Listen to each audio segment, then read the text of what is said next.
Hello, hello, and welcome everyone to After Dark. The lines are open, and we are, so is the open hang. Now, we're not going to be using Skype. I think last time Porpoise and a few others tried to come in through the Skype, and I apologize, that was still listed. We're not doing that, so that should be out of the description, but if you want to come in and join us, you can join us. It's live.intimeshow.com, and come on in and give us your opinion. You can also call. You'll see the number at the top of the title there. It is a 484-2 in time. That's 484-246-8463. A lot to talk about tonight. We have got not Brooks. Someday, I think my hope is that someday this show will be of the level where we can get Brooks, but for now, we have not Brooks. I don't even do it for my own company. I don't even know what you're thinking. Why don't we do it for you? Ed Isandering is with us, and again, you can call in if you would like, or if you actually want to be, if you want to come on into the hang, you can do that as well. So it was an interesting day today, and we've also got, and we're going to be covering a little later, the 1776 returns document. We've got that. We will be showing that to you, as well as the Eastman Memo, which has, both of those have become really rather important. But until we do that, how you guys doing? What'd you guys think of the stream today? Or sorry, the hearings? I was wondering. Awfully damning for Easton. Oh, yeah. Yeah, I think he's in serious trouble. Everything else notwithstanding, yeah, he's... Yeah, that's pretty enlightening. Well, and I think, like I said, I mean, you're seeing this set up as I've said this before, I'm going to say it again, Watergate was a lot of elements to get from A to Z, and if you're used to trials, that's kind of how they're prosecuting this. You have to start with you almost really have to work backwards. You start with okay, not what did people do, but what did people know? What actually happened, so we can agree on that. So what actually happened on the 6th? Let's figure out who moved where, when this happened, when the crowds moved, and then once we can agree to those facts, we start moving on. How did all that come about? And I think that's starting to come together. I do think the next hearing is probably going to be the biggest one. It may be the biggest of all of them. I think it's going to be the biggest to date. They're going to talk about the electors. Rudy Giuliani is going to get burned probably about as bad as Eastman was this time. And if they can connect Giuliani to Trump directly, and I mean, I think Trump's already on the hook as far as most of these things go for reasons that we can get into, but I think it's reasonably obvious if you've been watching. But having said all that, if they can connect Trump to Rudy Giuliani, which I don't think should be too hard in regards to the electors scheme,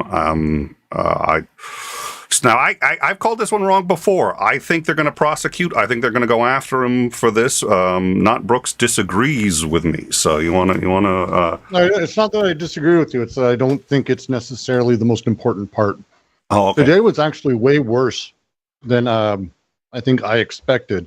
There was some interesting plays from the propaganda angle, which is where I tend to be more excited, because for me, this is a question about what we can do about making sure that 2022 and 2024 go more, my direction, I guess I would say. So I'm very on the side of the propaganda war.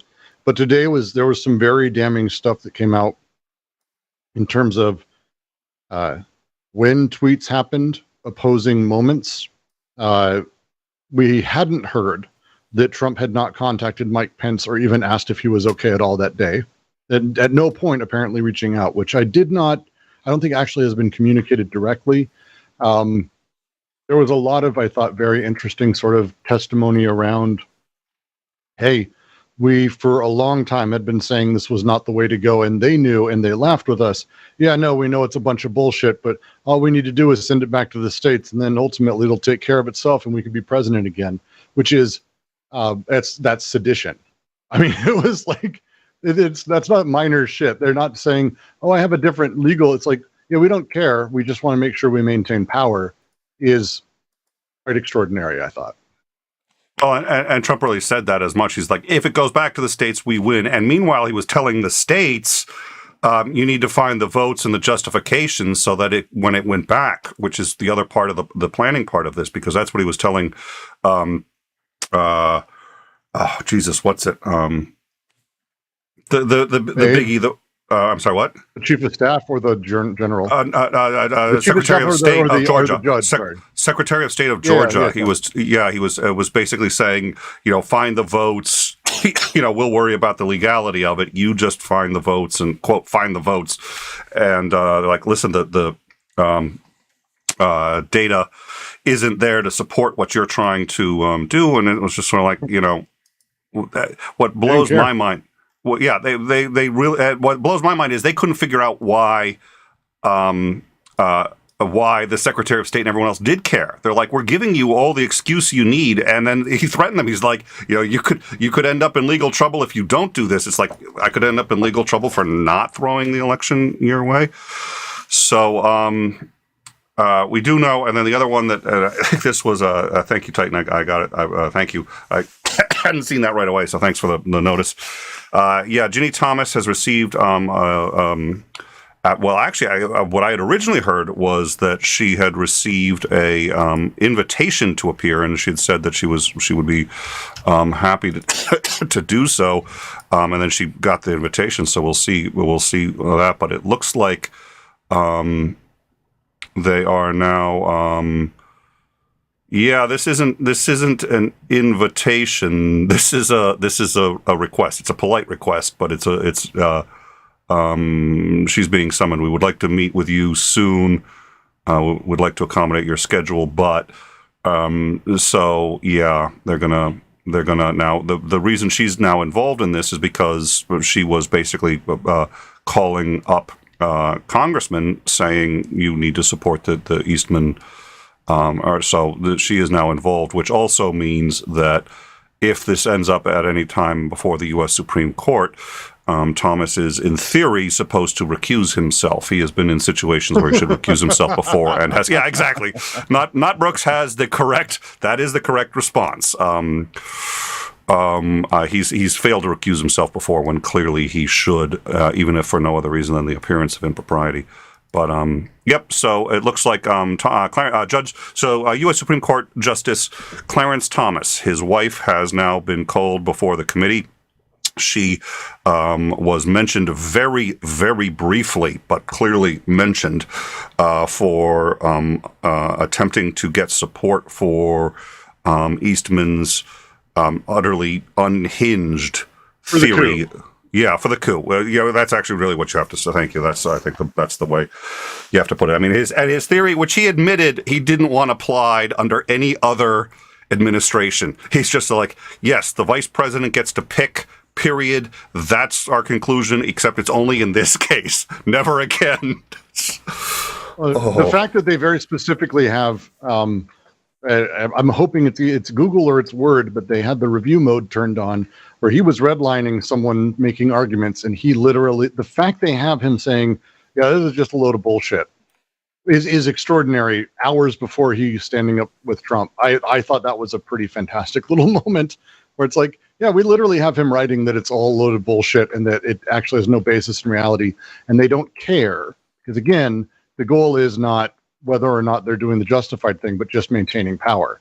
That's what fascists do. That's how it works. Let me make one minor correction. She received service with this letter. This letter was served to her, so it's. Oh, that. Yeah. Okay, so this is definitely more than I would like to meet you for. She was served, so I don't know if that's technically a subpoena. But it sounds like it. I'd call this a subpoena. One selective investigation. I would call this a subpoena. I'll have to look through it. I love if they really are. Then again, there's a lot of stuff that happened today that got hinted at that they brought up casually, and then what it seems like what they did today in relation to the previous 2 days is they laid up a handful of things. And then today they stood up a little bit more on top of stuff that actually I don't even know if I expected them to really go after specifics around. For example, like we knew Eastman, but how deep they were going to go in showing that everything was bullshit and that they knew it was bullshit and all of them knew it was bullshit. And like that whole thing. And then the conversations with the president saying, yes, it's bullshit. All of that, they very much built up very nicely. There's a few things that I think they're going to start doing that with. And I'm really curious about like which one of the dozen things that I really want to know more about, I'm going to end up learning more about, I guess would be the way I'd put it. Yeah, I think it's going to get a bit more intense. I do want to hear Xandring's take on that, but before I do, anyone who wants to join us, the link is live.endtimeshow.com. It's in the description. You can join from any web browser, join from your phone. You don't even need a camera. Anyone can join, or you can call us. The number is also in the description and in the title. 484-2-IN-TIME. That is 484-246. 8463. Give us a call. You can ask myself, Xandring, or anybody but Brooks a question. And so we have not Brooks here, but anyone who wants to join us, you can. So look forward to hearing and calling. Xandring, what are your thoughts?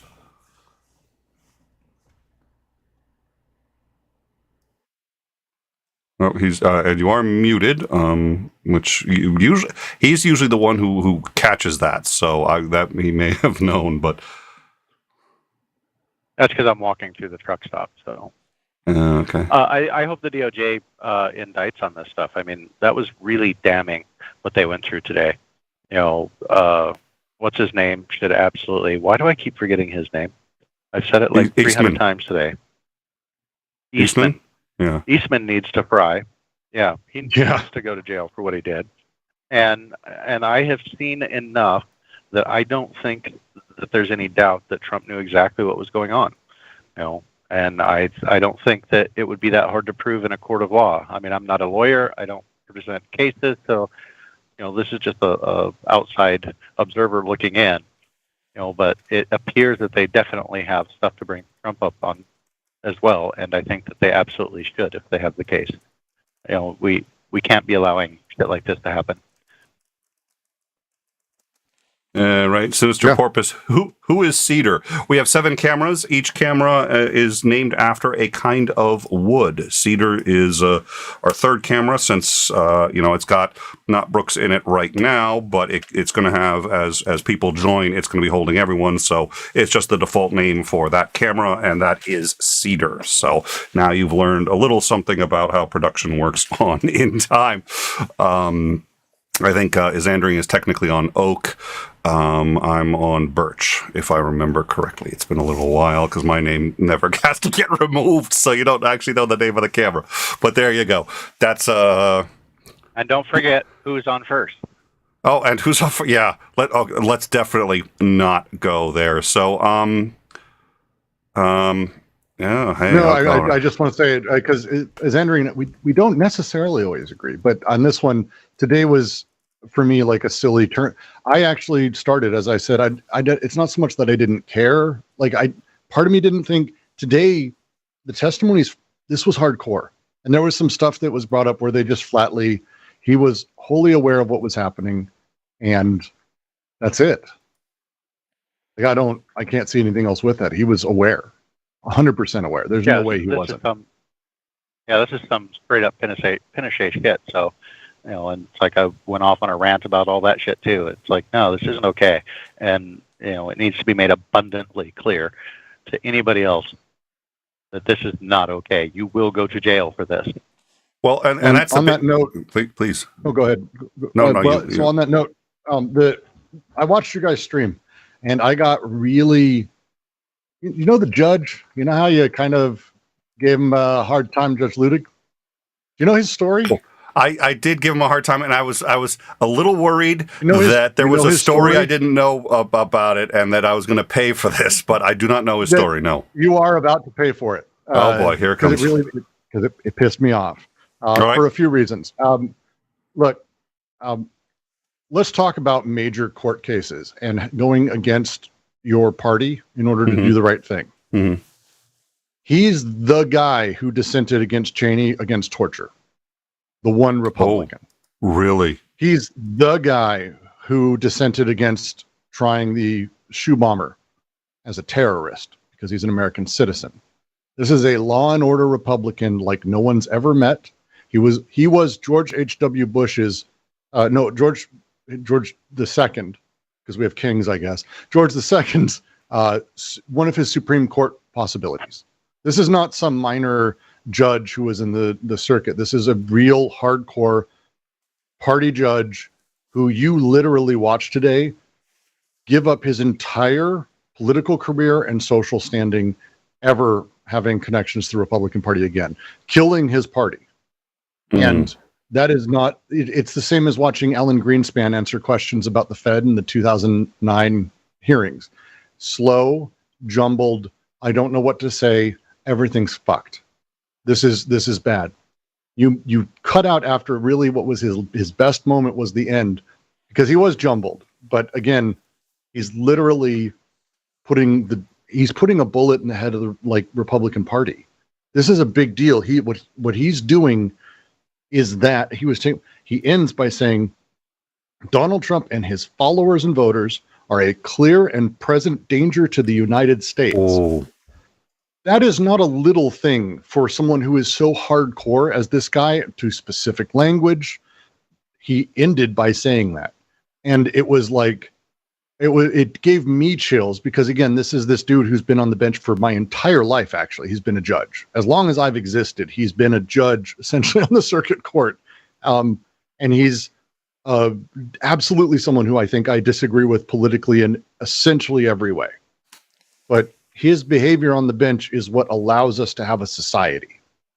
He's that last, the lie the liberals tell about the conservatives who really just want a good country. They're very few of those in power, and he was one of them.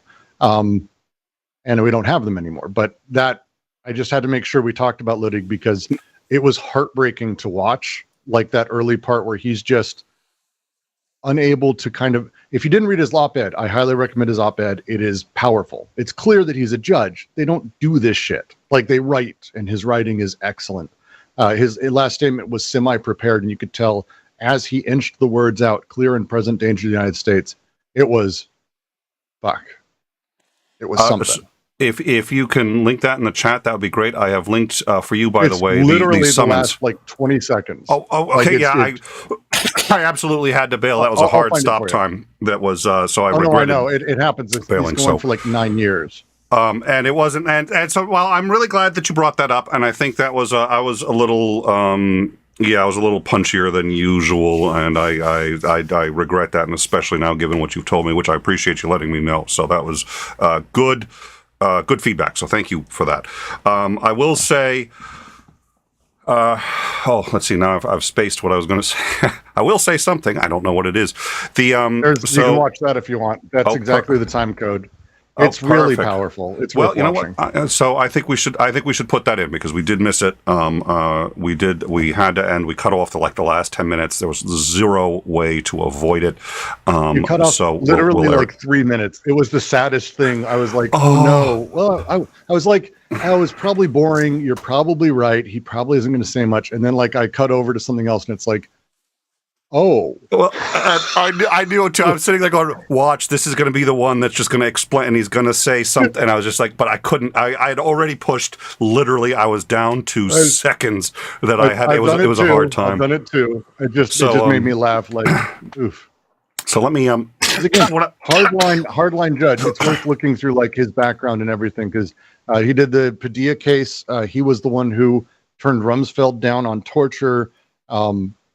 And he was literally the guy that Mike Pence was hitting up going, dude, what can I do? What can I do? And he was like, you can't do anything. This is the way the country has to work. We have to have peaceful transitions. Everyone's making Pence out to be this really good guy. It's possible, entirely possible, that he was doing the honorable thing. But the people advising him, including the two we saw today, that's really what happens. This is them saying, hey, we actually are the ones who told him you can't fuck around with this. This is not the thing. So here's what we're going to do. We're going to. Well, it also goes to.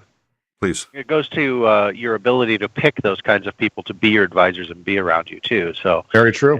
One of the things that surprised me today was how much praise they heaped upon Mike Pence. I mean, they really made him out to be the hero of the day, him and his team. So that actually surprised me. And I think that I lost a little bit of the cynicism about this being a partisan issue, because otherwise, why would you, praise somebody like Mike Pence? I mean, he's a very hardcore conservative. I can tell you a cynical reason. Do you want me to ruin it, or do you want to enjoy and bathe in like the happy rose-colored glasses? Fair question. Because sometimes I do.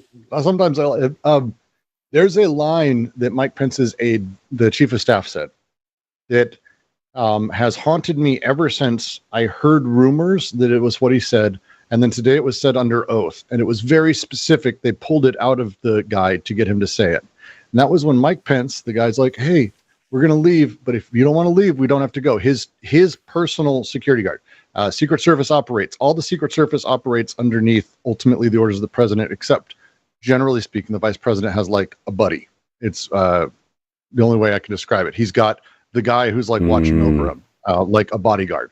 Let me interrupt real quick. Who, by the way, if I understand correctly, will actually sacrifice the life of the president to save the vice president. So the one correct. There's a lot of play towards that. Yeah. But there's a line here that I was like, it made me have chills the first time I heard it as a possibility, and they used it today. And it was when he goes, "I trust you, Mike or Steve or whatever," he says to his guy, "but you're not the one driving the car, or in the driver's seat." He says that. That is not. The wording gets muddled, but that isn't as it was originally reported. This wasn't Mike Pence saying, "I'm the one in charge, you have to listen to me." The guy was literally saying to him, "If you want to leave, we leave. It's your call." He's like, "I trust you, but you're not in the driver's seat." He was talking about the fucking real Secret Service. Because there is a theory here that has been ever since this report came out originally, and again, now that this is under oath, it's kind of a big deal. And you mean this is the Woodward, the Woodward reporting on what he meant by that?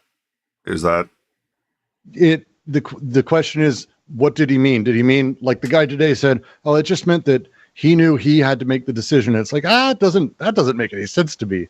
To me, it means I'm not getting in that car because those guys will drive me into this crowd. Yeah, because I may not survive if I go in this car. I will be killed. That was the original reporting by Woodward in a leaked portion from his book where he what he claims is that the argument was that he no longer trusted the Secret Service, and he thought that the Secret Service would actually deliberately put him in harm's way at that point. Now, I think we have to realize that just because Woodward has obvious credentials, that doesn't mean it's true, but that's one hell of a claim, and Woodward knows it's a hell of a claim, so the fact that he's making it means it has to be taken seriously. So I was listening to hear how that got framed, and it got framed as the way it got framed that I understand it. If anyone heard differently, let me know, but the way it got framed today was he didn't want to leave the building because he wanted to finish his job, do his duty, and he knew if he got in, the driver might leave regardless, and that wasn't how it was first reported. That is not how it was first reported, and also makes almost no sense to the conversation as it was said today, where his chief of his security guy goes, "We leave or we don't. It's literally your call." He's like, "I trust you, but you're not in the driver's seat." That doesn't make sense in that context. Like, flatly. Yeah. So what we're going to do now, I'm going to play the last 3 minutes that we missed. Brooks has had that queued up for me, so thank you. We're going to play that. And then anyone who wants to join us, you can just call in. It's 484-246 8463. That's 484-2 in time. It's if you have free calling within the U.S., it's not a pay call, but it's also not a 1-800 number. So do with that as you will. But I hope somebody will call in and I know who's going to call in. Never mind. So feel free to call in or join us at live.intimeshow.com. But as we wait, what I'm going to do here is we are going to play the roughly 3 minutes that we just unfortunately had to cut out. I think it's absolutely worth it. So let's take a listen. I'm honored beyond words by your words. I was honored on January 6, 2021. Then also honored beyond words to have been able to come to the aid of Vice President Mike Pence.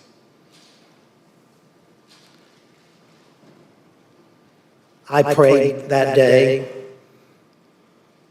just like the Vice President prayed that day. I believe we may have prayed the same prayer to the same God. I prayed that same prayer with my wife this morning before I came into these hearings.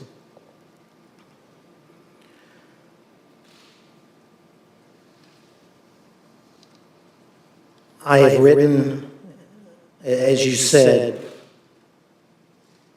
Chairman Thompson, that today,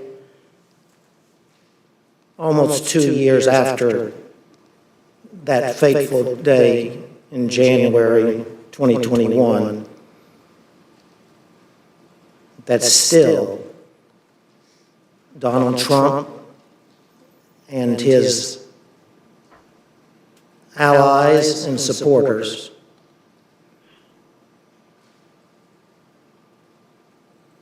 are a clear and present danger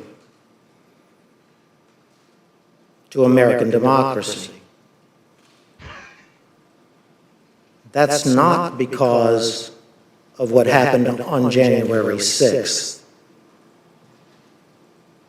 It's because to this very day, the former president, his allies and his supporters pledge that in the presidential election of 2024,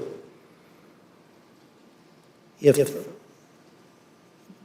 the former president or his anointed successor as the Republican Party presidential candidate were to lose that election, that they would attempt to overturn that 2024 election in the same way that they attempted to overturn the 2020 election, but succeed in 2024 where they failed in 2020. I don't speak those words lightly. I would have never spoken those words ever in my life,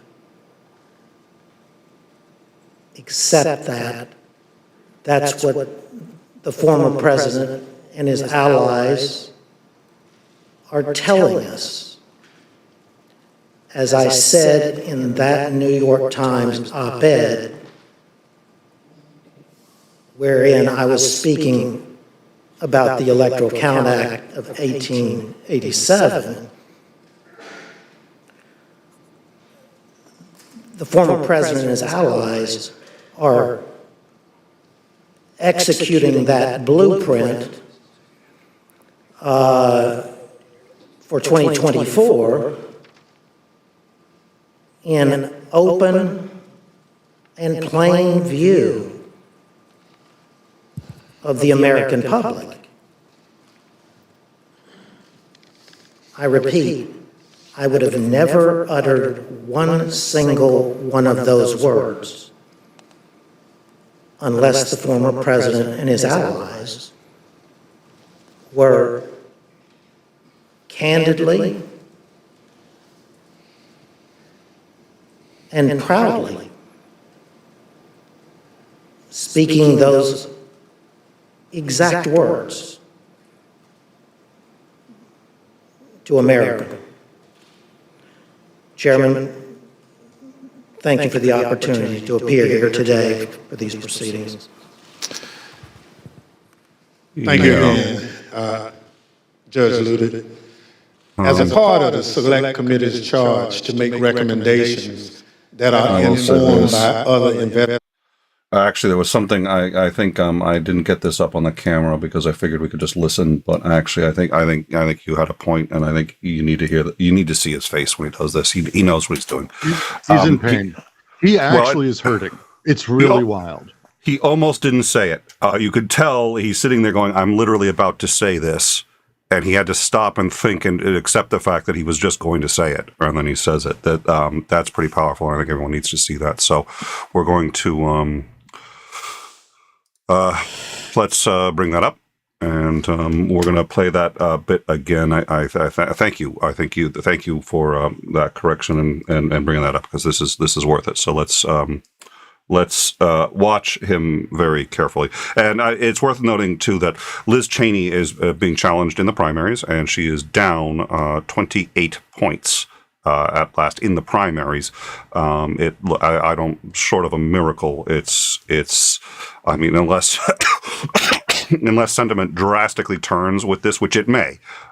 Stranger things have happened, and this is, if people start to catch on fire with it, then maybe, and it sounds like Zandring maybe wanted to say something. So, Zandring, so this guy's career is done. It looks like Cheney may be done. What were you going to say, Zandring? I wasn't going to say anything. I inhaled a bug. Oh, all right. So let's watch this. I won't play the full thing through, even though it's short. But well, maybe I will. Let's. I think it's worth seeing. So let's watch him as he utters the words "clear and present danger," which have very specific meaning to the U.S. So let's listen along.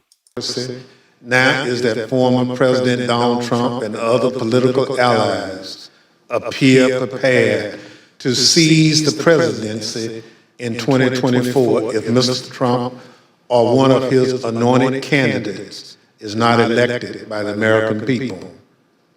What do you mean by this?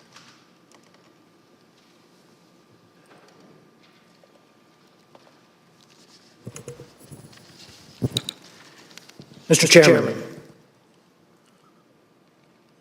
I'm honored beyond words by your words.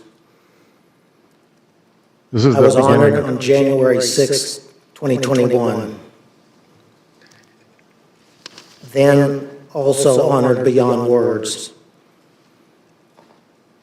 to have been able to come to the aid of Vice President Mike Pence.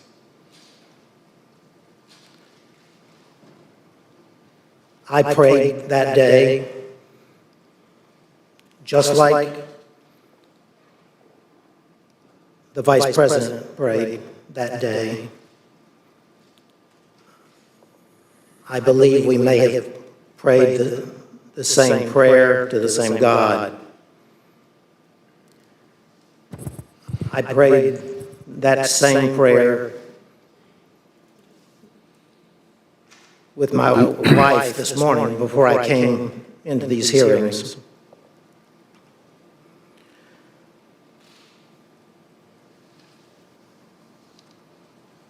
I have written, as you said, Chairman Thompson, that today, almost 2 years after that fateful day in January 2021, that still Donald Trump and his allies and supporters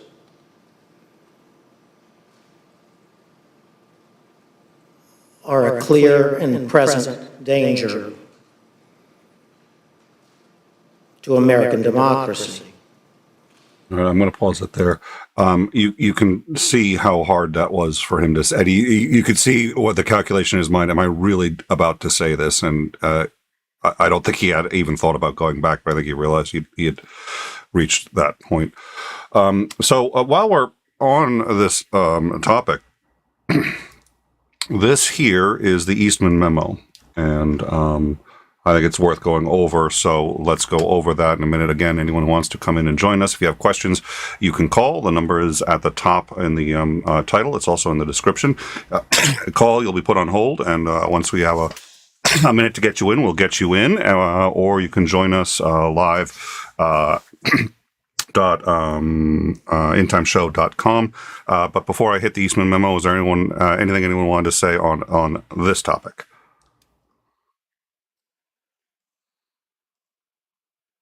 All right. So this is the Eastman Memo. The first thing you have to note, 7 states have transmitted dual state electors to the president of the Senate. Now, this is the January 6th scenario. But what I find interesting is so I just realized as I was reading this, I was like, oh, that's how they're going to hook him. That's how they're going to connect Trump to, if they connect Trump to Eastman, which I think, like I said, actually hasn't been done completely yet, but I think they've got it, and I think they're waiting. If they connect Trump to Eastman 100%, they can connect Eastman to the fake electors this way, because it's clear that Eastman was anticipating the fake electors in this scenario. That you don't just come up with, well, what if a rogue attorney in our camp decided to set up fake electors in 7 states? Let's just go over that rare scenario, shall we? So I think this is pretty concrete proof that he was aware of Giuliani's plan, and if you've linked him to Trump, it's over. But 7 states have transmitted dual. Now, again, this is a scenario. So he's saying, what if this happens? This can't be out of the blue. So he knows that this is probably going to happen, which means he knows that Giuliani has set up the 7 states with the dual electors. We've talked about that, and that deserves probably at this point its own show to go over again because it keeps coming up. All right. Now. Let's scroll to the second page on this, and this is pretty insane.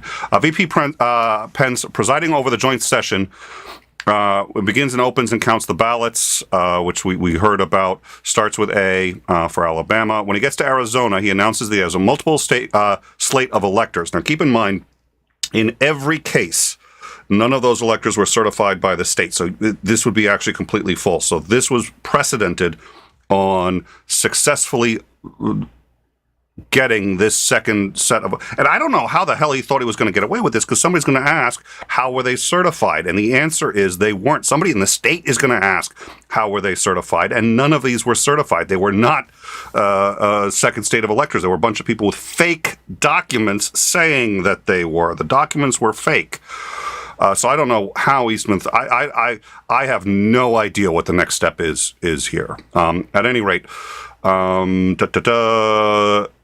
okay. Now here's the curious thing, and this is, as Andrew had talked about this earlier, which is how does he break 271? And the answer here is in number 3. He doesn't have to break 271 because when Pence, the argument that he's making now is that when Pence eliminates electors, then those electors are not considered appointed, which is the language of the 12th Amendment. So the total number of electors appointed goes down.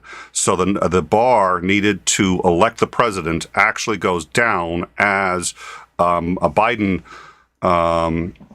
electors are tossed. And so in number 3, so what he says is, okay, part 1 of the plan, just do the regular counting and start, but then put aside all of the 7 states to discuss at the end. So that's part 2. He at the end, part 3, he announces that because of the dispute, he cannot accept any electors from those states. Those are all Biden states. This would change the bar needed, and the majority would now be 228. any candidate exceeding 228 electors would then be president. Since at this point there would be 232 votes for Trump and 222 votes for Biden, Pence would then gavel Trump as reelected. That's the plan, and we're only on step 3. This was Eastman's. So this is who? Howells, of course, from the Democrats, who now yeah. I think that's an understatement. If you want listen, there are probably better ways to get liberals behind the Second Amendment, but my suspicion is this is going to work. This is going to work. If you want to get liberals to suddenly start saying we've got the Second Amendment, this may do it. So Howells from the Democrats, who claim that 270 is required. But one of the other interesting things here is he admits that, and I'm trying to find where he admits that this is actually going to be a violation of, so let's see, okay,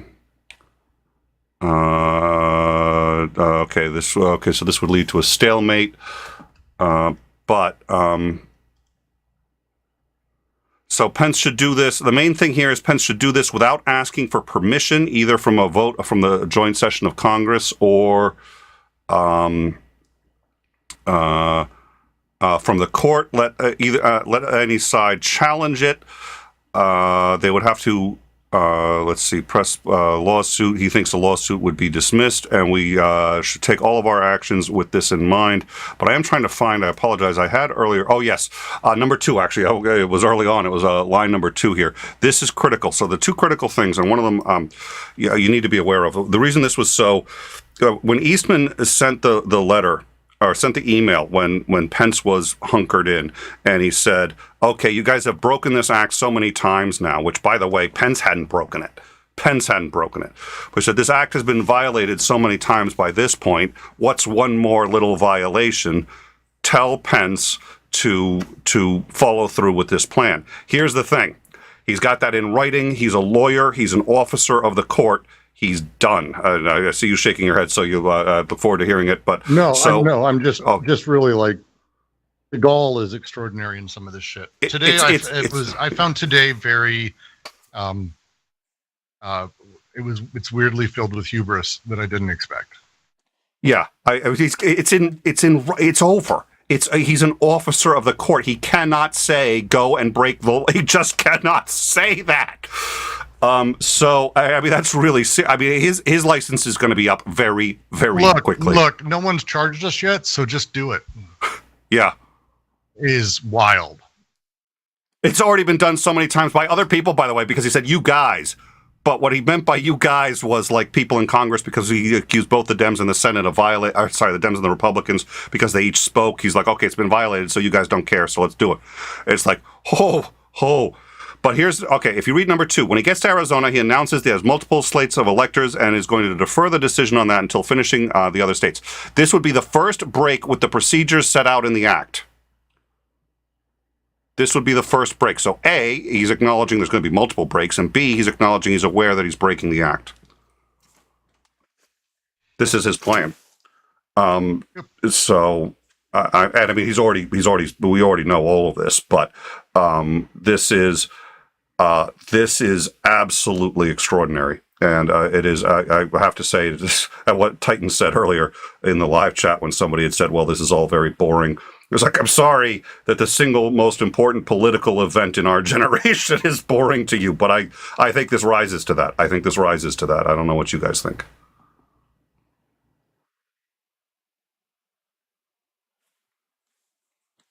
Well, he's entering talk because I've made my stand clear. I'm stunned by actually some of the stuff today. It was a little bit worse than I thought it was going to be. Yeah, it was quite a bit worse than I thought it was going to be as well. I was quite stunned and then pretty outraged at what they thought they could pull off. And as to your point as to, I don't know how in the hell they thought they'd be able to get away with this. The only thing I could think of is, well, if they were able to get themselves into power, they could start hunting things down and clamping down on things so that you didn't really, even if people kind of came out and said, yeah, this is what happened, nothing would come of it because they'd be able to stop it.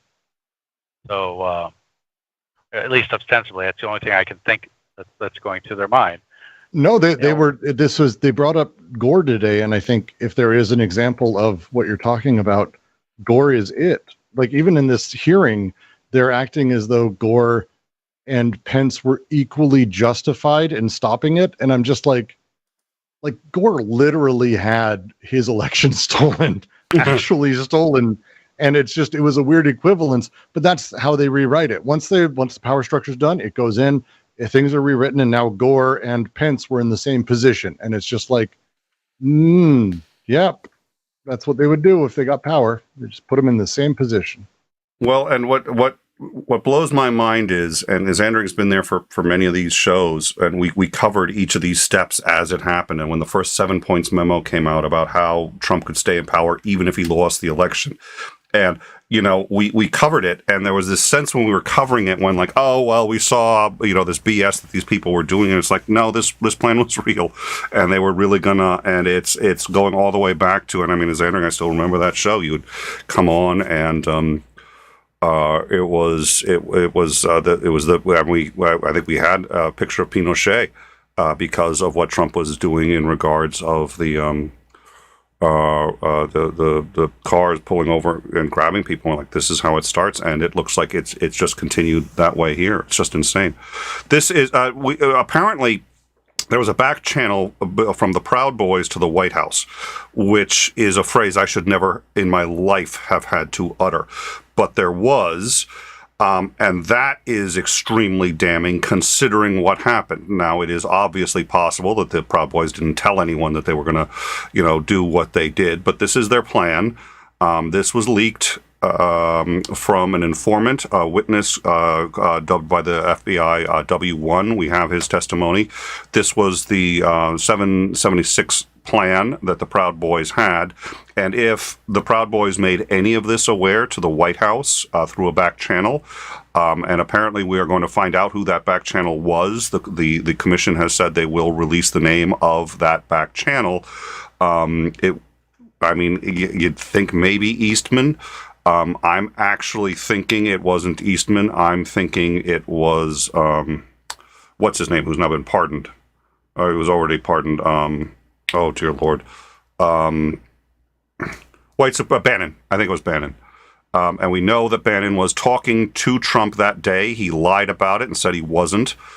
We know he was. We know Bannon was talking to him a lot. So my suspicion is Bannon downplayed his relationship with Trump, but was still talking to him quite regularly and was a back channel from the Proud Boys to the White House. So what does this plan say? Yeah, this is nice. It's reasonably small or short. Read directions carefully. I'm a little. They make this sound like I'm baking a cake, but okay. Overall goal: fill all the buildings with patriots and communicate our demands to maintain control over a select few but crucial buildings in the D.C. area for a set period of time. Way to be specific. Presenting our demands in unity. So these are the buildings that they've targeted. We also know that they had weapons caches, manpower needed. This explosives were found nearby. Yep. All that stuff. Yeah. And we know it was planned. We already that's been established. The big question was, as Andrew had pointed out on day one, the big question was how much did Trump know about this planning or deliberately at a minimum foment this? But I mean, they brought the gallows. They knew what they were doing. This clearly was a planned insurrection. They brought the gallows wasn't, and we know we've seen the guy brought his mom along, had the twist ties, had the mask, and he brought his mother. He brought his fucking mother to hey, Mom, I don't have a date for the insurrection. We're going to commit seditious conspiracy. You want to come with me? I'll be wearing a mask, and I'm sure nobody will figure out who you are. Oh, for fuck's sake. I am glad that they are literally that dumb. But they usually are. I just as an aside. That's how it works. I mean, that's what happened with Watergate. Now, my suspicion is it's availability bias, right? I mean, the reality is the ones who really know what they're doing, you never end up catching. So, okay. Randolph had asked earlier, are there under these circumstances, shouldn't pardons be granted by Trump be revoked? Yes, they should. There's no mechanism for doing that. There's no mechanism for I've said before that the not the Secretary of State, the Attorney General is the chief law enforcement officer in the country. For the most part, that's true, depending on how you choose to define law enforcement. Actually, since it's the job of the executive branch to enforce the laws, the head law enforcement officer of this country is actually the president, although he doesn't actually have any law enforcement powers outside of what he can do in the executive branch. So Donald Trump is arguably or was at the time, the chief law enforcement officer of the country. It just depends on what you mean by those words. At any rate, he can pardon anyone he wants to. We already had this question about what happens if he tries to pardon people who are associated with a crime that he himself committed. And the general consensus is he shouldn't be allowed to, but right now, as of the writing, he is allowed to, and nobody can stop him and nobody can revoke it because of the way it's written in the Constitution. Did I miss anything from either of our two people who know more about this than I do? Nope. And I know Andrew knows more about this than I do.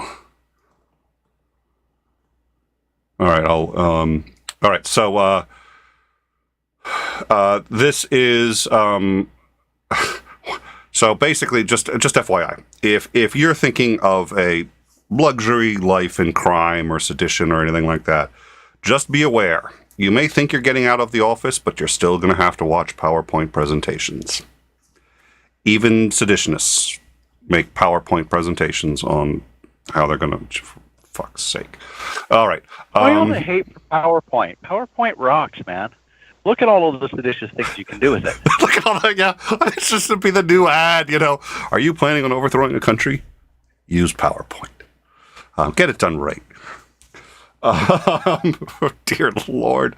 All right, so... the thing about this whole thing, I was coming in, seeing like the 1776 plan and the memorandum that Eastman put out, and then especially listening to the testimony today. It's like when I first coming in this, I was questioning whether you could actually call this an attempted coup. So I was very skeptical of that claim, and I believe when this is the very first we covered the first primetime hearings after the fact. Even at that point, I'm still like, they're not telling us anything new. They're making some pretty outrageous claims, but aren't really showing up any evidence and blah. So I was pretty skeptical. And after watching just what happened today and the testimony of the people of what they were doing, what they were saying, I'm going to grant that this is all under oath and that they're not actually lying. Hell yes, this is absolutely an attempted coup. And they need to be charged with it, and they should go to jail for a very long time. The first day when you said that, I disagreed with you, but I didn't disagree that like you were wrong. I thought it was enough for me, but you're 100% right. It went so much further than they even were hinting at. This is hardcore. This was hardcore today. This was like clear that they planned this shit in multiple facets, and it isn't just that they went for one side. Like, that's the part that I think is, it seems like the picture they're painting is, Andrew, tell me if you disagree, it seems that the picture they're painting is not so much, oh, Trump fomented this one riot, or hey, we had this other thing, but like, no, all of it together was actually a concerted effort at once, that they needed Mike Pence to do this. They had this weird legal theory they'd been working on for months, no one agreed with, and everyone laughed at, but they just wanted to get it kicked back. But to supplant that, they ultimately had this riot to support it it's like, it just feels like everything was kind of done in service of this, and that's wild. This was weird today. Yeah, this the fact that they had the foresight to try and go out and round up some of these, questionable electors that they were then going to send to to authenticate that, hey, we've got these 7 states that we can't, that have dual slates of electors, so because of this we can't do anything. At the very least, we can at least kick this back to the states and tell them, which gives us more time, and by then it's going to be too late. It's like, no, this was a pretty damn coordinated effort that somebody had to put some thought and effort into trying to pull off. Like, this wasn't just a bunch of now the I'm not entirely sure yet about the I want to see a little bit more of the evidence about the coordination between the White House and like the Proud Boys, because the Proud Boys could have been just acting on their own, and I think that Trump took advantage of it. I'm not entirely convinced that Trump was trying to get them to riot, though I do believe that he was trying to pressure Mike Pence into doing what he wanted him to do, which was to throw out these electors. But the whole plan together, and the fact that it ended up with the Proud Boys leading a charge into breaking into the Capitol building, and the violence that broke out there, and the fact that Trump seemed kind of giddy about it, at the very least was apathetic about it, and at a worst case reading of it was gleeful that they had broken in and done this because of the amount of pressure that it would bring to bear against. I mean, it's directly threatening Mike Pence's life. I mean, when you have a mob of people inside the Capitol chanting, hang Mike Pence, it's like, how many times have we seen what a riled up group of rioters will do? I mean, they will do absolutely heinous things, even if they were somewhat good people to begin with. They get caught up in that mob mentality, and they'll do absolutely horrible things.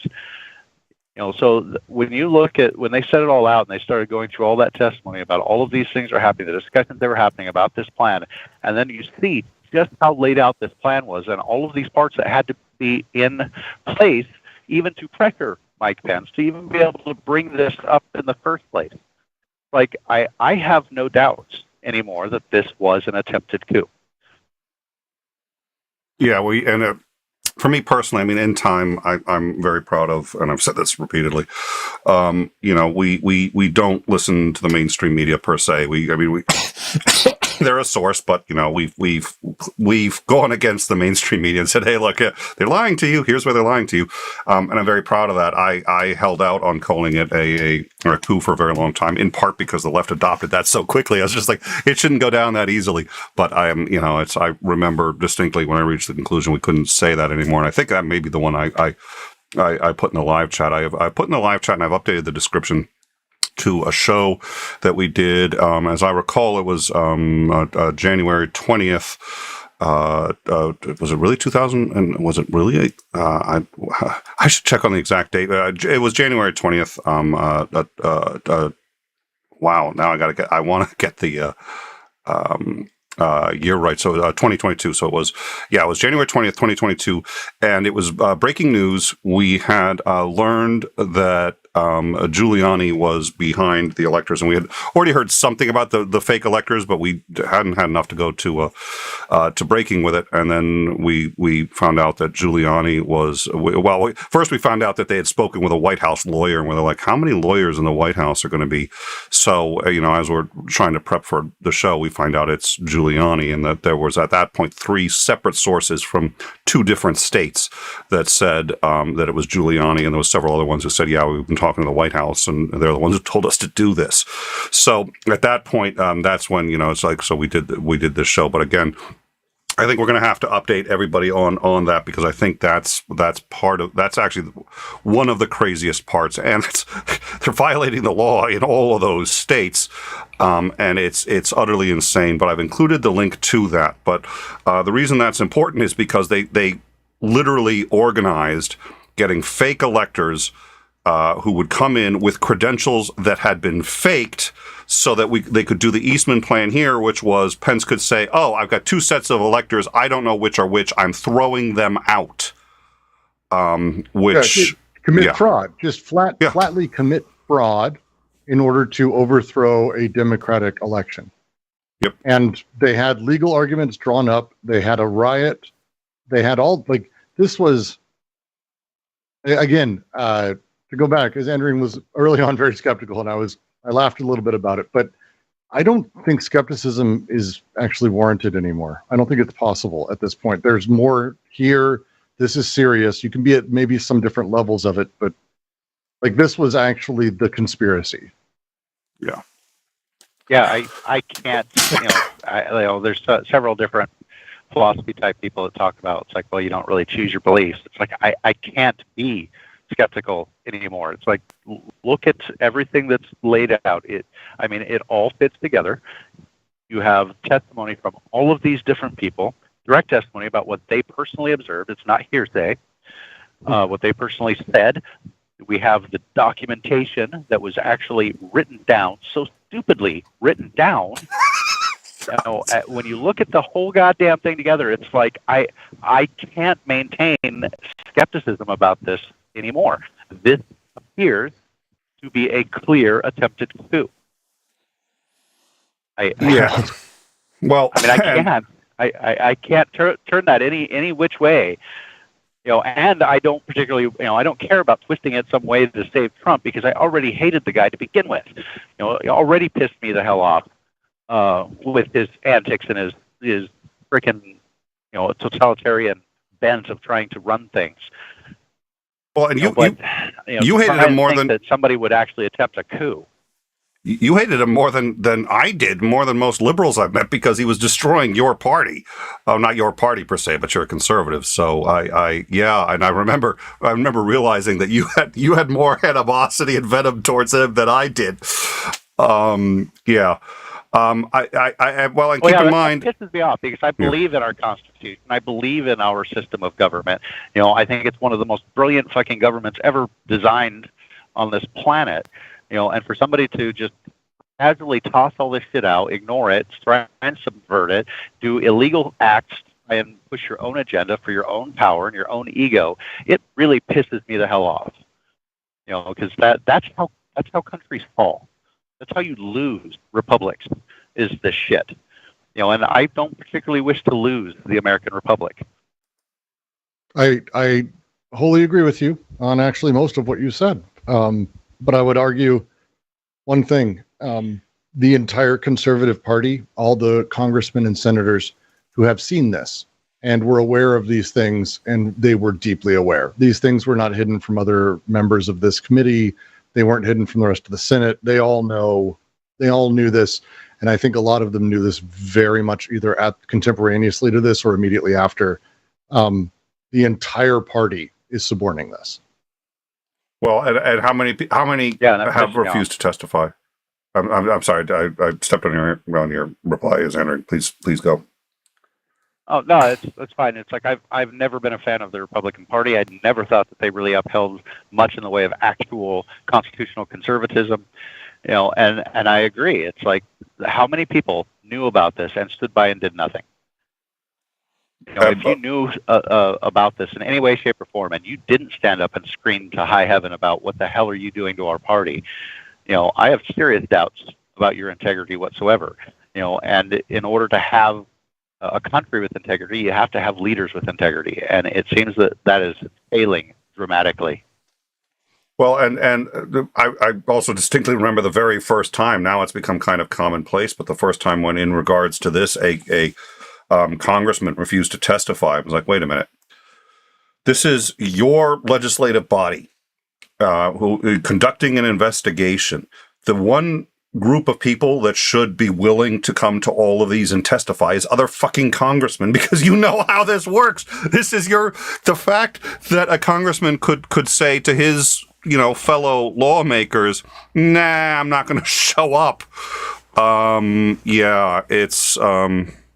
This is, and I got to tell you, I'm interested in seeing some of the Shep Smith, who, for most of you who don't know, the only he's a conservative. He really does. Also, he's let's just say maybe I shouldn't say conservative, but he's on that far right wing with most other Fox pundits. I'd be hesitant to say that Shepard Smith is on that far right wing. I think he has some elements to his beliefs for that, but he's far more.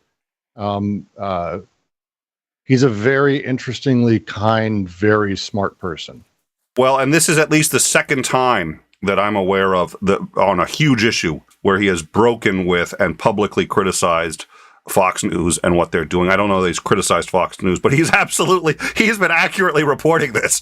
It's, if you go to Fox News and you watch Shep Smith, he's accurate. I mean, he is accurately reporting it, and he is as shocked as any liberal that I've seen by it, and has had on experts from MSNBC with their brand still on it on Fox Air.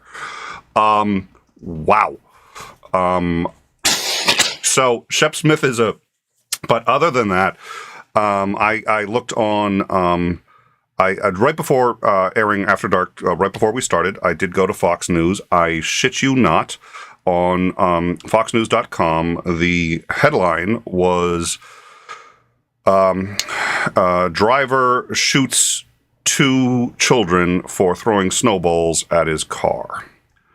That was the headline on Fox News. I don't even know where that could be, because where on earth do you have snow right now? But that was the headline on Fox. I mean, you got to go out of your way to.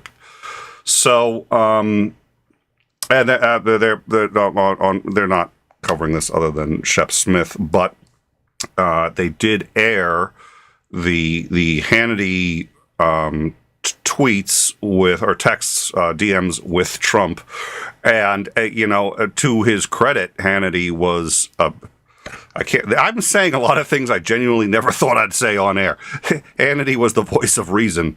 Dear, how far down the fucking rabbit hole do you have to be to actually say with a straight face that Hannity was the voice of reason? But nonetheless, Hannity was the voice of reason. I think. Text?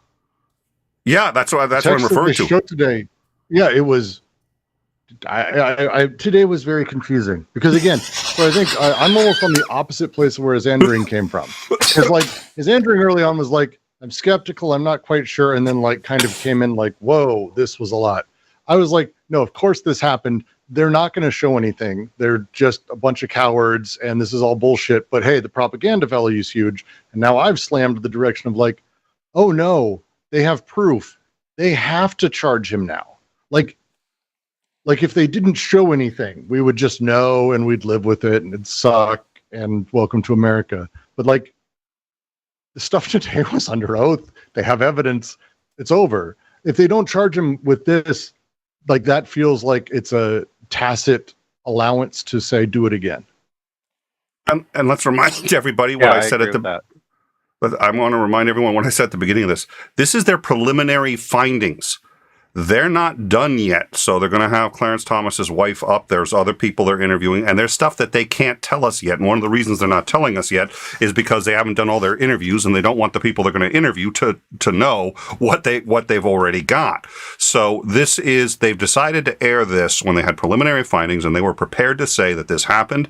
This was an attempted coup, and Trump organized it. Once they decided they had enough to say that and to publicly demonstrate it, they said, we're going to go. There's going to be preliminary findings, but the final report isn't done until ostensibly November, and they're still conducting interviews, and there's testimony that they cannot yet show us, but presumably will. So it gets worse.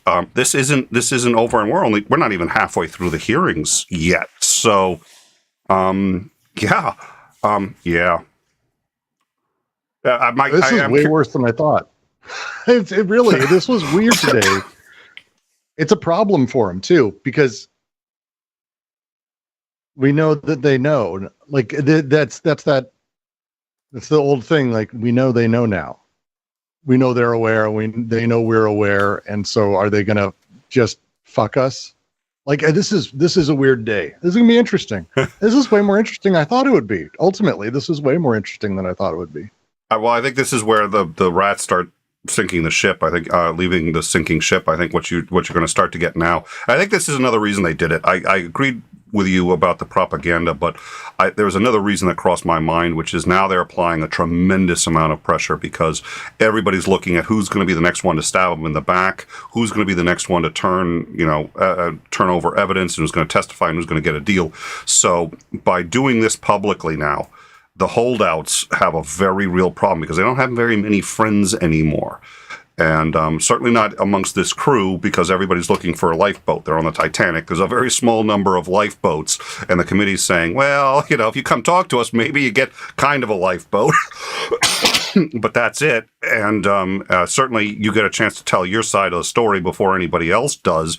That's got to be appealing to these people. My suspicion is they're applying a lot of pressure. That's my hope. All right, so we definitely need to know. Yeah, we definitely need to know. I mean, it's like I said, I have been convinced that this definitely was an attempted coup. It was a coordinated, planned event or series of events to try and overthrow a legitimate election. So yeah, that's incredibly important that we find out all of the details. It's also incredibly important that those people get charged. And that's what I'm now curious about. I'm a little optimistic since the Department of Justice came out and said, no, you're going to now turn over all of your stuff that you have to us. So that makes me think that they're very interested in possibly going after these people criminally. And it makes me wonder if they have access to maybe some other information we don't yet too. Oh, and they've already seen, the Justice Department's already seen pieces of it, but they requested today all of it, even the closed door here, the closed door interviews, everything, and they want everything ostensibly, I guess, from the FBI. I think they'd already have access to that, but I mean, at this point, yeah, they. That we read it earlier. I'll bring it up and read it again. But it felt to me like they felt like they had been thrown under the bus because the committee is going public with this, and a lot of people are saying, "Why isn't this being prosecuted?" And so they're turning to the Department of Justice, who I think wants to make it clear they didn't know all of this. So that's my read on it. I don't know if, hard to argue with. Yep. All right. So. Yeah, this guy is, and let me see if I can, I think I lost the, where'd I have that? This was, okay, there's, at this point, so many documents, I'm trying to sort through it. This man and his son were both, up there, obviously. The number of people who went there with their mom or their dad, or the one image that I still can't get out of my head is the one guy there with what appears to be a between 8 and 12-year-old girl in tow, and she's got camo and armor or some kind of tack vest on or something like that, and she's got her 5-year-old brother in tow, and it's just like there's this whole family and they're just charging the building. It's like, holy shit. Yeah, no, we got to do it. We got to do it now. Ma'am, what happened to you? I got maced. You got maced? By the police. And what happened? You were trying to go inside the Yeah, Capitol? I made it like a foot inside, and they pushed me out, and they maced me. What's your name? Where are you from? My name is Elizabeth. I'm from Knoxville, Tennessee. And why did you want to go in? We're storming the Capitol. It's a revolution. Thank you. Yeah, just to get back to what you were saying earlier, I mean, that's the ineptitude with, thank God, right? Xandring had brought this point up once a very long time ago, over a year ago now, where he had said that if I'm misquoting you, please feel free to correct me, but something along the lines of, thank God that it was Trump who was doing all of these things and trying to amass power and trying to make the argument that Pence could overturn the election, which Pence, by the way, if you recall, joined the court case on the opposite side, saying, no, don't give me that power. Do not give me that power.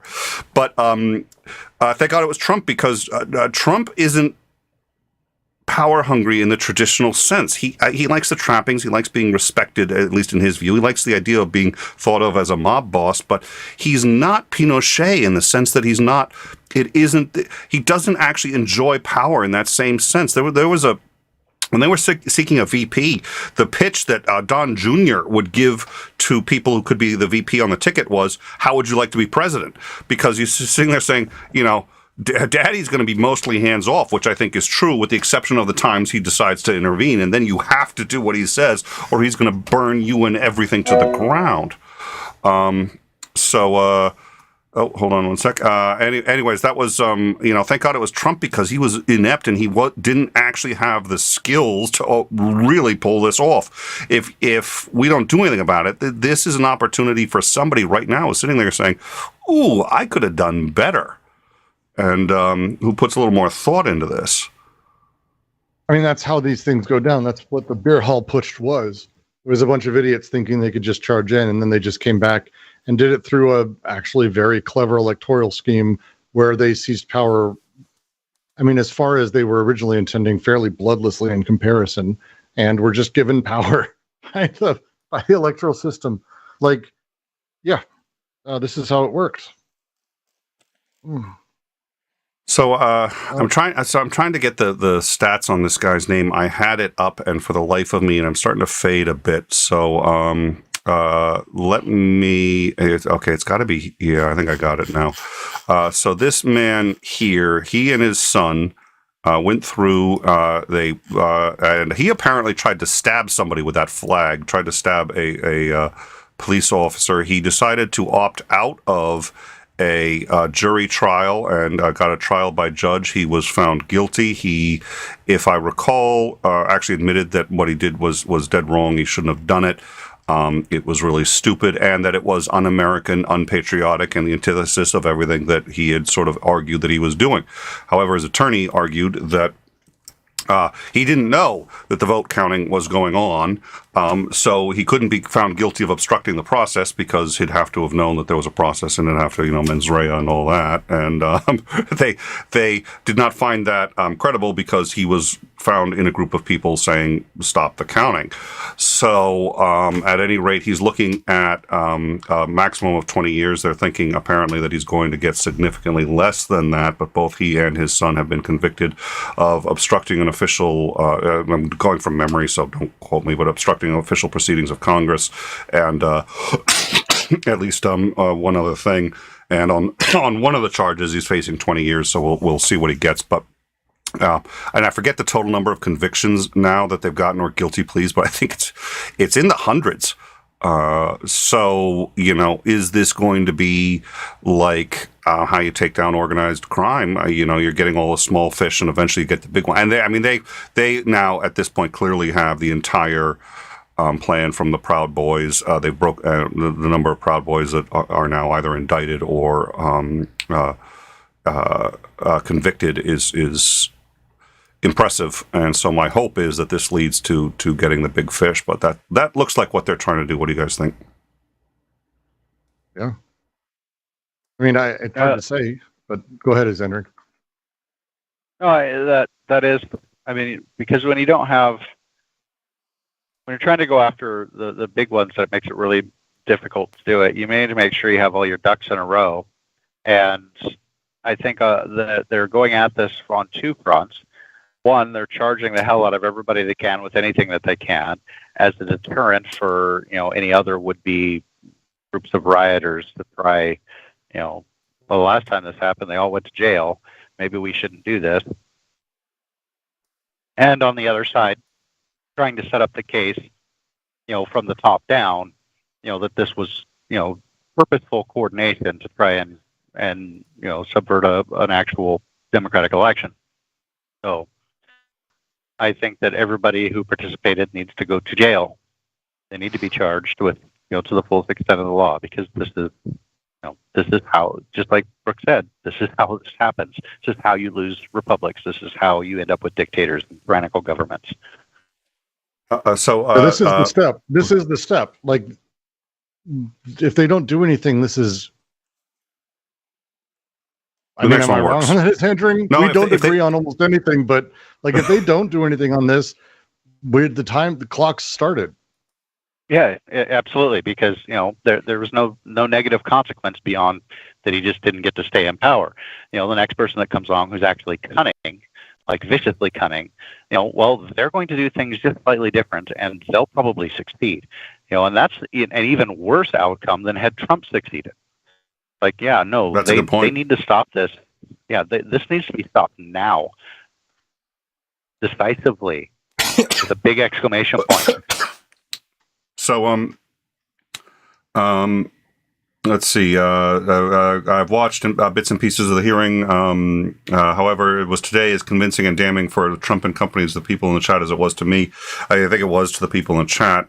For most of us, it's preaching to the converted. But this segues into another question that Jake 4D has asked. Thank you, Roy Rez, for your question. Jake 4D asked, what will happen if members of the committee are not reelected, but the committee is still ongoing? Well, that probably won't happen. And because of that, what I mean by that is, at least at last report, the Republican position has been that if they take the House, they will shut the committee down, which they can do. The committee is gone if the Republicans take the House. So you don't have to worry about whether or not they get reelected. The committee's over. Now, would they still do that? That's a good question. I think it's going to be a little while before we can read the mood of the country and we can read the mood of the opposition.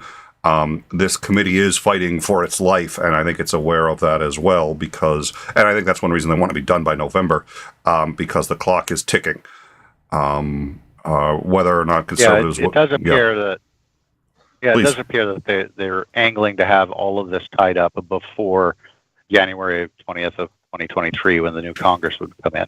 So this would all be done. The findings would all be released. All of the information is turned over to the Department of Justice. It's all done. So even if the Republicans do end up taking a majority and they decide we're going to shut the committee down, well, it won't matter because the committee has already completed everything it's going to do.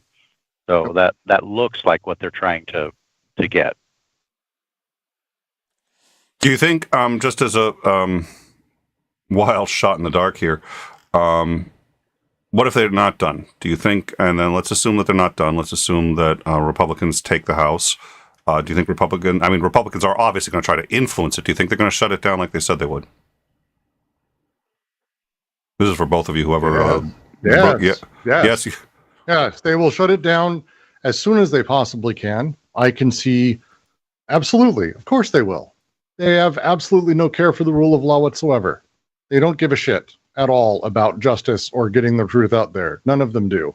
It's over. Xander, thoughts? I think it's likely that they shut it down as well. Wow. I'm the optimist of the crew. I'm sitting there going, I think they'll try to subvert it. I think they'll sit there and say, how can we find a way to make this work for us? But I think they can't shut it down because... They'll put Ted Cruz in charge of it. Yeah, Ted Cruz will be put in charge of it, and he'll go, hey, you know what I found? Take a look at this. I found this email where Trump says, I didn't know anything. And it was sent the day before, so that's proof. And we're shutting the thing down now. Thank you. It's going to be, that's it. They don't, if they do anything at all, fuck them. I'm not sure that it does them any good, though, because, all of the findings that they will have had all the way through January of 2023, all that information is going to be with the Department of Justice, and the Department of Justice is still under the Biden administration. So, I don't know that even winning all of Congress, if they were to take both the House and the Senate, they could stymie things,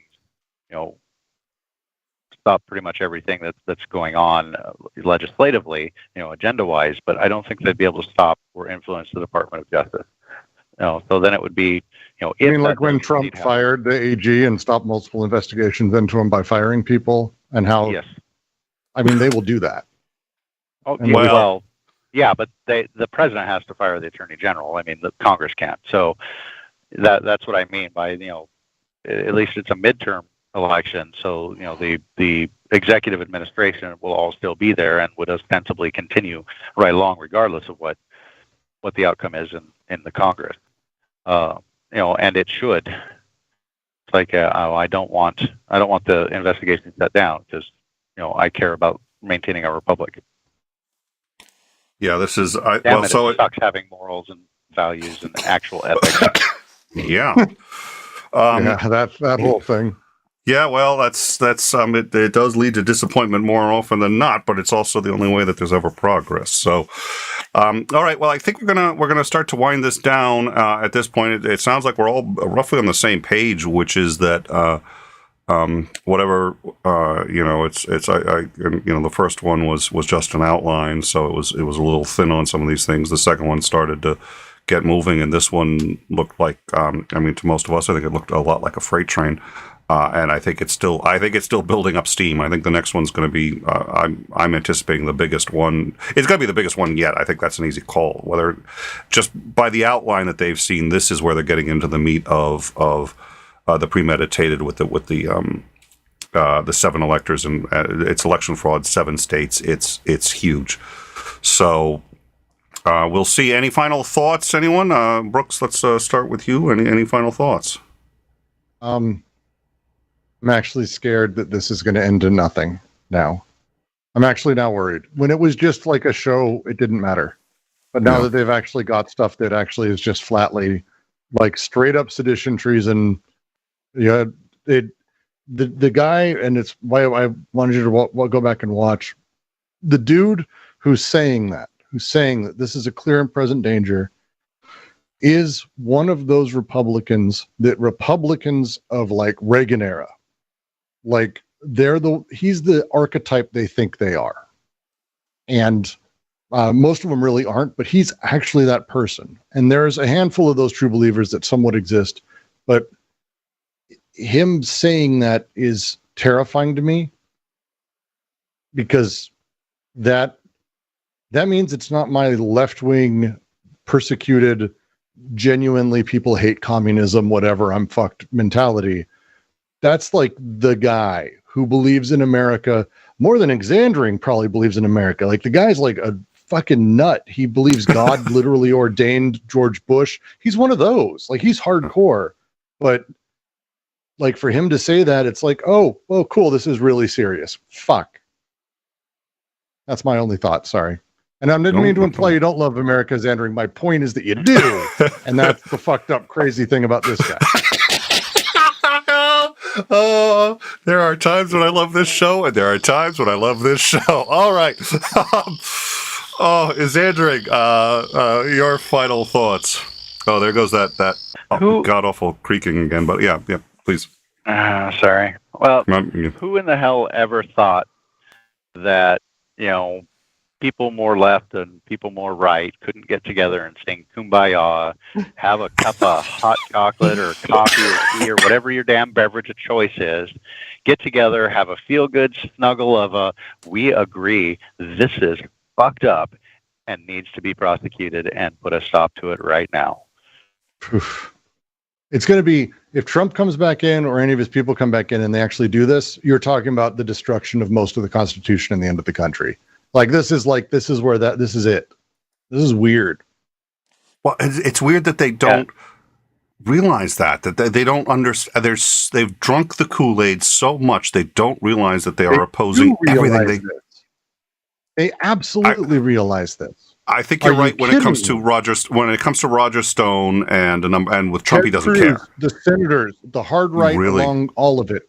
Oh, they want to commit a genocide in this country against multiple classes of people.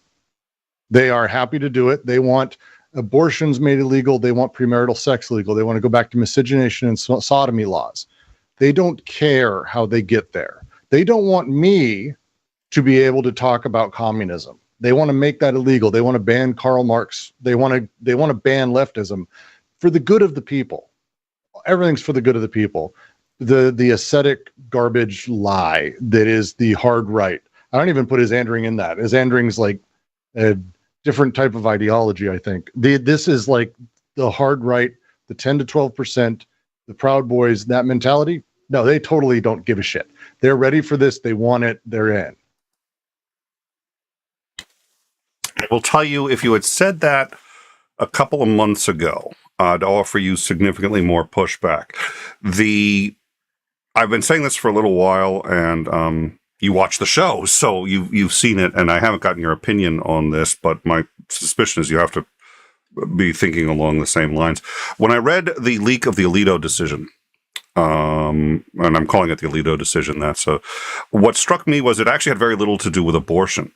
It undermined the original underpinnings of Roe v. Wade, but he made it clear.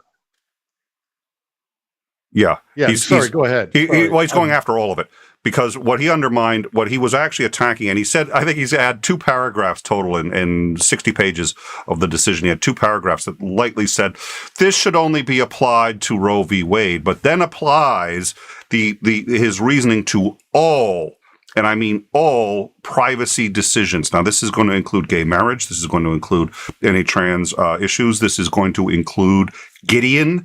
This is going to include Miranda. It's going to include all of those things. And at first I was like, I don't think he's actually going to be going after Miranda. And then I realized how many states south of the Mason-Dixon line really fucking hate Miranda because they don't think that the cops should tell a criminal of their rights.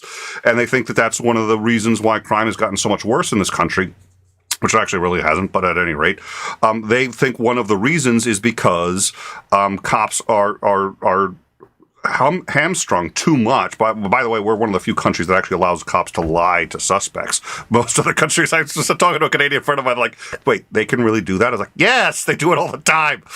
But and then I looked at his decision, his dissent on the gay marriage decision, and he used the same language, same terms about privacy, and he used the same Washington decision saying this is what set non-enumerated rights for the Constitution. So he is setting up a play for when abortion itself, not whether or not states have a right to ban it, which was what this was about, but whether or not you actually are taking the life of an American citizen or whatever. When that finally gets to the court, he has now set up a precedent and a blueprint for anybody who is arguing this in front of the Supreme Court. That's what this was about. This was a precedent to overturn 50 years of progressive decisions. That's my read on the Alito decision. What are your thoughts?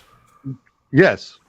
Alito is a gigantic pile of human waste, and really just an awful, awful human being. All of this shit's boring. The Supreme Court's boring. People talking about boring. This is actually what decides how your world works and where the world of your children is going. So yes, it's boring, but get involved. The Supreme Court at large is set thanks to really the work of the Heritage Foundation for like 40 years, trying to get specifically the 2 justices that Trump put in, specifically those 2. That's it. That's all they wanted. Those 2 guys. Now they've got the majority. They're gone. Like they don't care. My money, the Supreme Court, conservative Supreme Court justice totally leaked that in order to solidify Robert's position and force him into it. Like these are the things that they don't care about, the things they claim to care about. They don't give a shit. They're fascists. Fascists don't care. I think it was Thomas's wife. That's what I think. I buy that entirely. Thomas is I think it was his wife leaked it. I mean, he's one of the awful human being. And again, Joe Biden taking down Anita Hill. She under oath said that a Supreme Court justice put his pubic hair on her on her Diet Coke. That's who is doing this. And then we have Kavanaugh, the probable rapist. And it's like, oh, wow, we're so shocked he got confirmed. It's like, come on. This is bad. This is bad. Well, and all this ends up at the Supreme Court, and they've literally stacked it. So whatever it is, they just make the decision. Again, to go back to Bush v. Gore, which is a thing everyone should realize, literally the Supreme Court stole the presidency from Gore. How they did that was they were in the middle of a count, and the law allowed them an extra 6 hours. And Bush sued because they said that difference won't matter. The next 6 hours won't change anything. And the Supreme Court went, he's right, which is insane that happened. It turned out, by the way, no, he wasn't right. They found that Gore actually had won by the time they finished that count. Another 6 hours and Gore would have been president, literally stolen from us. So, and the decision was so bad that they had to write in the decision, don't ever even think about using this as a precedent for any other decision in human history. That's what they said. That was when they had the comment where it's like, we talked, would the Supreme Court do this? Be like, well, maybe it'd be 7-2. It's like, fuck you. They would vote. It would be 6-3 in favor of along party lines, and you'd be done. Like the idea that they're not a partial institution has been thrown out the window a while back, but finally publicly is like people are starting to realize it's a load of shit. I'm just stunned by. This was bad today. This goes beyond my like worry around propaganda or the general prosecution of people. This is like the end of rule of law shit, which is really weird. Sorry, Sandra, I'll let you go. I'm sorry I'm talking. This really. No. I literally just finished watching this before I joined here. So yeah, no, I'm here for every single show, or every show that I actually want to be. So yeah, I have plenty of opportunity to spout off about what my beliefs are and what I think. So it's nice to have another view, especially one that's farther to the left than Nick is. I like having. Oh, I am. We'll say probably further to the left than Nick. Yeah. Yeah, I think that's probably safe. It's a safe bet. But genuinely, like I finished watching it like right before this. Like I was eating some pizza and I was watching. It was just like what the fuck, over and over. And then like I was very ready actually, Zedric, to come on here and you go, I don't know what was shown today. And the fact you didn't, it's like, oh God, it's that bad. Like that, like this fucked with me. Like it was like, God, it's that bad. I was right. It actually is that bad.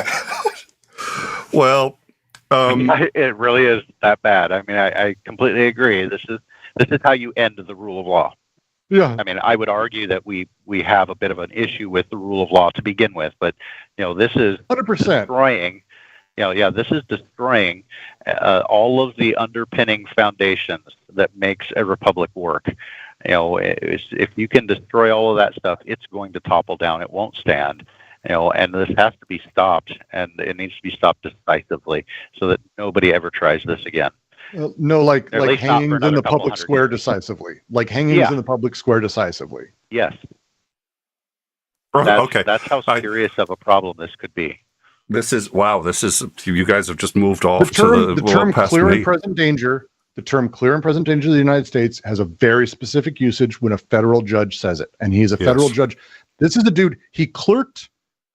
Okay, I want to make sure I get this right. I'm going to Google it real quick because I don't want to fuck it up. Google because it. Yep. I was like, are you kidding?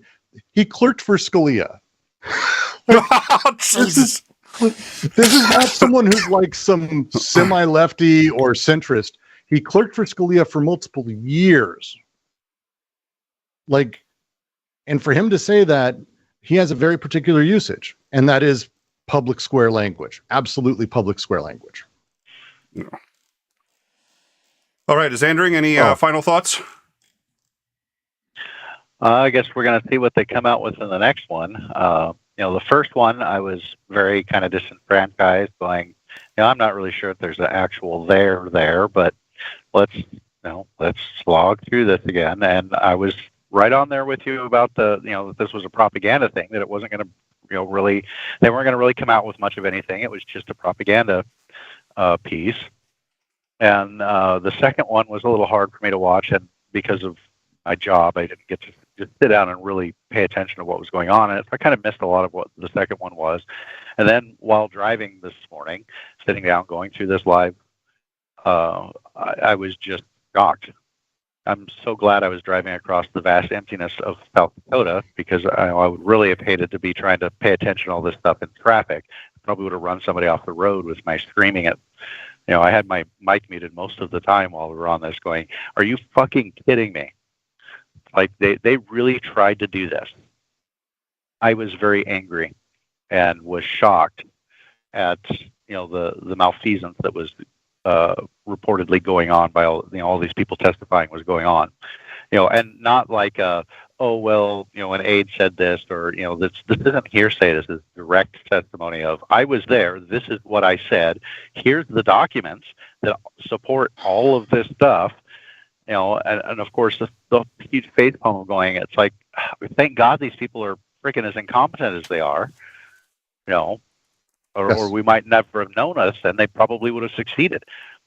So yeah, it's, I happen to very much love the Republic of the United States, and I very much wish to see it. I think that it's overall a force for good in the world. And I don't want to. I happen to enjoy living here. I don't want it to, I just don't want it to collapse. get worse. I just don't want it to get worse. Like No, I don't want it to get worse either. I would go beyond that. I want it to get better. I want things to get better. I want people to be happy. I want people to have rights and to be able to exercise their rights. It's like I don't want to live. If I wanted to live in that kind of government, I'd move to Chile. Well, I have to ask because I do wonder your thought. This actually today made me turn the corner on Liz Cheney. I still don't. I think I don't like her as a person still overall. Like I don't think we'd agree on anything. But I genuinely thought she was doing like the Romney. I'm just a fucking maverick McCain guy and like that kind of shit. It feels like she knew enough of this that she was like, I have to. Like end of my career, goodbye. She still gets to be a fucking billionaire and all that, but like do you know what I mean? Does that make sense? this is the family biz. This is the family biz, and this is the end of the Cheneys. This is the end of the dynasty. Yeah, she's killed it. She's murdered it, and so my suspicion is that the money. Listen, I'd rather be rich than poor, but I don't think the money provides that much. It's better than nothing, but I don't think it provides that much solace. I think you're right. And the fact is, as we said earlier, she is down 28 points to her Republican challenger. It's very hard. Trumper. Yeah. It has been endorsed by Trump. Trump's been stumping for her and all this other. She's gonna beat Cheney, and Cheney was starting what was looking to be a very promising career, and it's hard to imagine any set of circumstances under which it could be recovered. Even somebody joked, her switching parties. No, because as much as the Dems, I think, respect her, she's on the wrong side of the issues. So for the Dems, she's on the wrong side of every issue for the Dems. She just happens to be someone with principles. It's like the guy at the end, the judge. That's it. Like he's not getting a think tank seat. He's out, and he's not going to get work with like some Democrat. He's a hard right, super Christian. Like he's a Pence guy. Like Pence is very religious. Like it's a very different beast, and that's over. It's over for Pence too. Like I begrudgingly am starting to kind of go like, oh fuck. Pence realized he could have died and still did the right thing that also would have granted him immeasurable power. It's like, oh, fuck, I don't want him to be a hero, but he's not a complete bastard, maybe? I don't know. Well, I don't know. I don't know whether he is or isn't. I will say this, and it's just part of one of his beliefs, and it is the way it is. He truly believes, and this was interesting because you're right, you picked up on that, and I'm glad you brought it up because I wanted to mention it. The judge believes he said the same prayer as Pence, and that was important to him. And there was that part where Pence had been telling the story that when he dies and he goes to see the founding fathers. You got to get the wording right. You got to get the wording right. It's not just that they said the same prayer. We said the same prayer to the same God. Yes. Which was like, I was like, dude, could you be more right wing? Jesus Christ. Literally, well, Jesus Christ, but yeah. Fair, touche. Well, come on. No. Titan points out that his Andrew did not answer that question, and we did not sing Kumbaya. I will add. I'm not going to sing Kumbaya. So because I'm not going to sing Kumbaya, I kind of had to let that question slide. I was like, I could hit Titan on that question, hit his Andrew on that question, but then I'm going to have to sing Kumbaya. So like self-preservation. It's just the idea that he's that kind of person, and so is Pence, and like the idea of a higher duty and all that stuff. A lot of the people who did take part in this claim the same beliefs, and so to actually see true believers. My uncle retired. He's a 4-star general when he retired. He was like at CENTCOM, and he was head of like Pacific Ops. It did crazy shit, like a bunch of tours. Really, genuinely a good dude. We agree on nothing. We agree on nothing politically, but he genuinely believes what he believes, and like that sounds stupid to say, but like the true believers of like that era are disappearing in the Republican Party by large measure. And it's just weird to watch them sort of show up and have that personality. And I mean, like, I recognize my uncle in it. Like, he believes the thing, and I don't. But it's something. It's better than the fascist nihilism. I don't know how to cope with it, because the reality is that Pence very much did the right thing and the honorable thing. I don't think he did it because it was honorable per se, although I think I think he was aware of that, and I think he enjoys doing the honorable thing, all the way down to not being alone in a room with another woman that's not his wife. I mean, that's the honorable. I mean, You mean mother? You mean mother? Yeah. Yeah. Gee. Yeah. But the reality is, he genuinely believes that God helped write the Constitution, and he will not subvert that for anything, because he believes he's going to hell if he does. So even though he may think that Trump's got, lots of right ideas when it comes to X, Y, and Z, and he doesn't agree with Trump politically on a lot of stuff, but they agree on some things. Even if he thought, he certainly would rather Trump have been in office than Pence, and he certainly thought that was better for the country. I have no doubt he thought it was better for the country that Trump stay in power. Having said that, nobody gets to violate the Constitution, and that is where Pence is. And I'm always scared of fanatics in general, but holy smoke, at a minimum, you know where they stand, and you know when you can and can't count on them. Yeah. At least they're dependable. Yeah. Jesus Christ, well, I can't believe this. We can't say a lot about them fanatics, but we can at least say this: they're dependable. Oh. Well, no, I got roasted once because I had said I've been invited to give a talk, and while I was giving it, it was right when the impeachment was occurring on Trump, and the general consensus was, hey, wait a minute, do we really want to replace Trump with Pence? And I said, yes, no question, yes. And they're like, well, Trump at least isn't homophobic. He's not, he's not going to sit here and deliberately, try to turn us back into a Christian caliphate, essentially. And I was like, no, that's true. But Pence, while he will try to do it, he'll work within the system to do it, because the system was put there by God. I was like, and he understands he's not going to pull us out of NATO. He's not going to do all these other, he's qualified. That Trump is not qualified, and Trump will burn the entire system just to rule over the ashes. Pence, on his worst day, would never even think of, that's how bad. And yes, politically, I'm actually closer to Trump. It doesn't matter.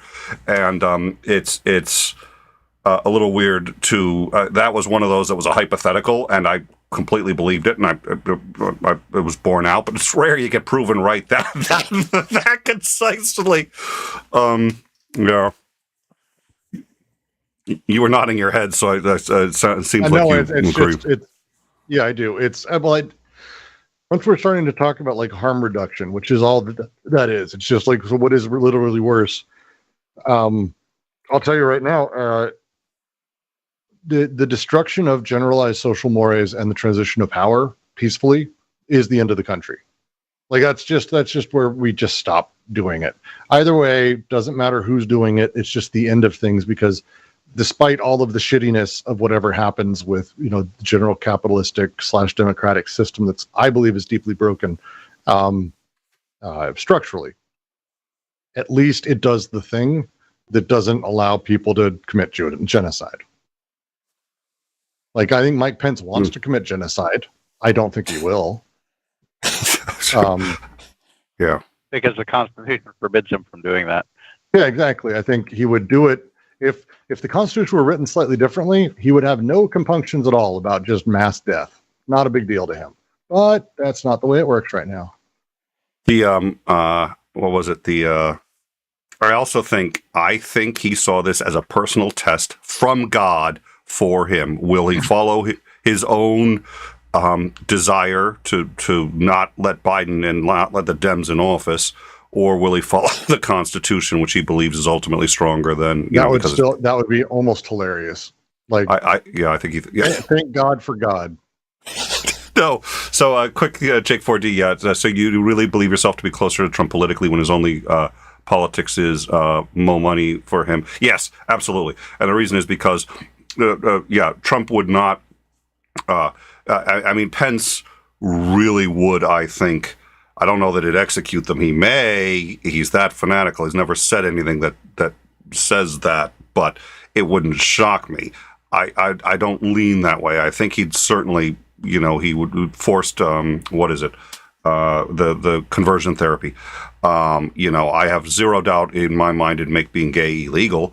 I have no doubt in my mind that it would go back. I suspect he probably wants to get rid of Miranda and all these other things. He's probably very much on the Alito side of that. And, I think Trump doesn't have any such agenda. So by nature of the fact that Trump actually, as long as he's got the glory, as long as he's sitting on the golden throne, as it were, and yes, that was meant exactly the way it came across. As long as he doesn't care what the politics are, and so I'm not aligned with him politically almost at all in that sense. It's a zero, but that's opposed to Pence, who's a negative.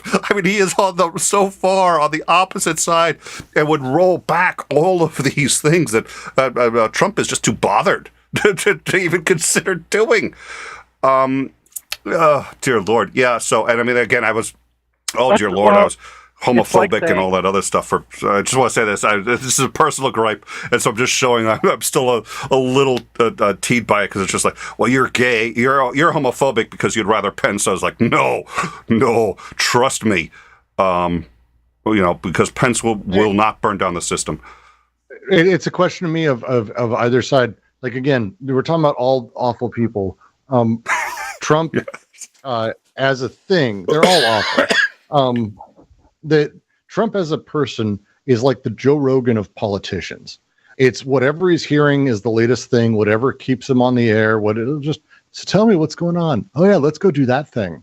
Like, it's how he did it because he knows how to play an audience. That's all he cares about is responding and getting the crowd whipped and getting them excited and being able to maintain that structure. And he's invested in it deeply. Pence is like invested in other different things. And I think, again, you can fight Pence. You can't fight Trump. If you haven't noticed, like, Trump is as popular as ever. All of his policies are as popular as they ever were. Like, things are okay as far as he goes with shit because he's not doing a thing. He doesn't have an agenda. You're welcome to go tell me what Trumpism is, because ultimately what it is just fascism, and fascism is a wiggly, warm, little mushy thing that kind of becomes whatever they need it to be. And Pence would actually be a politician we could fight. It's a difference between like classic sort of politics or the way that, you could have material differences between Hillary and Bernie. You can fight people who have real policies. Trump has none. He will do whatever the fuck it takes. He would commit genocide if it got him numbers. Yeah. Yes. That's true. So it's interesting. I think you were going to say something. I think that's. Yeah. I think that's pretty clear after his actions in Poland. I don't doubt you on that. I was going to say kind of an analogy is like, well, look, I'm about as aligned with Trump's politics, as the moon is to Earth. Now, that's about how far away from him I am. But when it comes to Pence, he's like the sun. That's how far away from him I am. So yeah, I'm more closely aligned to Trump politically. Even though that's a hell of a long ways away, so it's actually not as far as you would think it is. I mean, I've driven to the moon and back like 4 times already. Yeah. So, but that's how you respond to the people who are like, I can't believe what do you mean you're aligned with Trump, more aligned with Trump than Pence? And it's the funny thing is I'm more aligned with Pence than I am with Trump, except for his religious shit, because I'm not religious at all. I'm atheist. So all of that theocratic bullshit that he spouts out there is horrible, and it's like just flush all that crap down the drain. But I believe in your in the Constitution in a similar manner. I don't believe it was divinely inspired by God. I think that it had some problems. Problems that at least we have a way of fixing. And I just think that of all of the kinds of governments that we have tried, it has been the most successful. For me, I look at it's not about siding with either of them. I don't side with Biden. I voted for Biden for the nature of harm reduction and for general political reasons. That's why I voted for Biden. And I voted for Hillary despite literally everything. But for me, when I look at Pence, Trump can rally the base in a way Pence can't in the Republican Party, flatly. Pence is hilariously non-charismatic. And if we could choose and have Pence take over, he would probably try to get a bunch of shit done. He does not have the backing of the alt-right in the same way. He doesn't have the ability to handle a crowd. He doesn't get people fired up. People do not get aroused for Mike Pence. They do for Donald Trump. And that's how you change a thing. If Trump was out and Pence was in, to me, that's the next election goes full Democrat fucking hardcore. Wildly. And Pence believes in the system. I mean, that he's institutionalized. He was a senator. He knows how to. When he loses, he realizes he lost. I mean, that's it. And I can't believe that's the low bar. All right. I think we could keep going on with this forever. We're going to be covering the next one live. I had the next one's on Tuesday. I had the time up, but I think I may have. Let me get the time. So as we've been doing, what we're going to do is we're not going to do two separate shows. It's going to be one show, but we're going to cover it live. We're going to start probably about 15, 20 minutes beforehand. We're going to try to reorient people as to what it is we're expecting. It's June 21st at 1 p.m. Eastern. So we're going to start at about 12:45. Brooks, we'd be delighted to have you if you can make it. We're going to cover it sort of the same way we've been doing. We're going to try to, on occasion, maybe I'll try to be a little less snarky as well, but other than something that really critically probably needs to be observed, we're gonna stay out of it. We're hopefully, I think each time we've only added about 10 minutes of commentary to 2 hours of discussion, but then 2 hours of testimony. We're gonna get into it, and as long as it takes, probably a 2-hour discussion afterwards, and we're gonna go over what we see. I think this is gonna be a big one, so I hope you guys will join us for that. Come into our Discord. We've been following this on our Discord. I'm gonna have to make a new channel for this. Titan's gonna love that, but I'm gonna have to make a new channel just for this. So hopefully, maybe there's a couple of channels we can remove, but we're gonna have to. We got channels for every major topic you'd want to discuss, and we're constantly dropping information in there. So come check us out on the Discord, like and subscribe. It really does help us in the algorithm. So and leave your comments too. That always helps. Titan leaves loads of this. I knew when we started working with Titan that he was a troll. I knew he was a troll, but I just want to point out just how good he is at it. He knows for a fact we're reading. He doesn't restate the question. He knows we're reading. He knows we're following. He knows exactly. So he's just having a conversation with us the whole time. And he's like, I know everybody here is reading this and they're following this. And it's just like, oh, son of a bitch. Oh, dear Lord. All right. So I thank you. Excuse me. I do apologize about the cough. It's probably going to stick around for a little bit, but I am fine. Did you get COVID? Like, what the fuck? Did you work in a coal mine? No. Well, and I was talking to Matty. He's like, you really should be over this cough by now, and I actually think I am. So I did get COVID. No, you're not. And no, I am, but this is something else. My suspicion is it's my allergies. And so not to get too technical, it's a post-nasal drip is what I think is actually happening. So I'm over the COVID cough, but I'm still coughing as if I had it because it's my allergies. And if I go back on my allergy meds, and this does tend to happen, and I usually forget every year and I got to be reminded, I just wasn't paying attention because I thought it was the COVID thing. So I was like, I'll get over it. Haven't gotten over it. I was like, wait a minute, I'll bet you my allergies have kicked in. So I feel fine. I feel 100%. I did get COVID. And I was coughing very badly. I couldn't even carry a conversation. I think I am completely over the COVID cough, and this is actually allergies. That's my suspicion. So I'll deal with it. But if that's the case, it's you know what? I have some pretty bad allergies. I'll manage it, and once I start taking my meds, most of this will go away. So, all right. Thank you all for joining us, and come find us on the Discord. If either of you have some time, I'm gonna go. The fam's already gone to bed, but I'm gonna wrap a few things up over here. I'm gonna be in the Discord in about 5 minutes. I don't know, Brooks, if you're gonna be free, and I know Xandring also. You may have an early day tomorrow. Nobody's going to be free, or Xandring maybe, but I will be there. If Xandring can join us, he will join us in the Discord, and we'll chat a bit, and we will see you guys Tuesday, June 21st at 12:45 as we continue our coverage of these genuinely extraordinary hearings. Thank you all for joining us and have a pleasant evening.